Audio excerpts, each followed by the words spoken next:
নমস্কার বন্ধুরা, আমি কিভাবে দুধের সর দিয়ে ঘি বানাই আপনারা দেখুন। প্রথমে দেখে নিন দুধের সর। এই সরকে আমি মিক্সচার গ্রাইন্ডারে দিয়ে একবার ঘুরিয়ে নেব।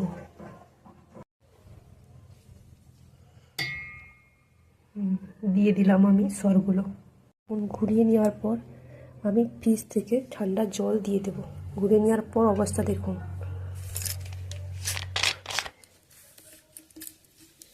এরপর ফ্রিজের ঠান্ডা জল দেব। ঠান্ডা জল দিয়ে আর একবার ঘুরিয়ে নেব।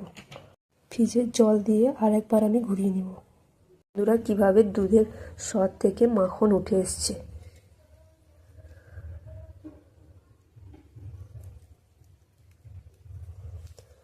আরও আমি চেপে চেপে নেব।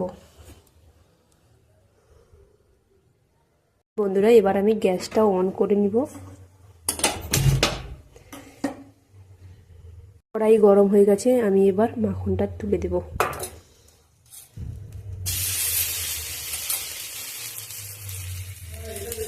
ভাবে মাখনটা গলে যাচ্ছে, দেখুন বন্ধুরা।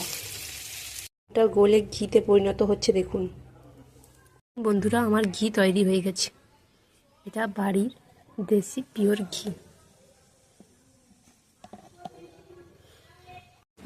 আজকের ভিডিওটা এই পর্যন্ত শেষ করলাম।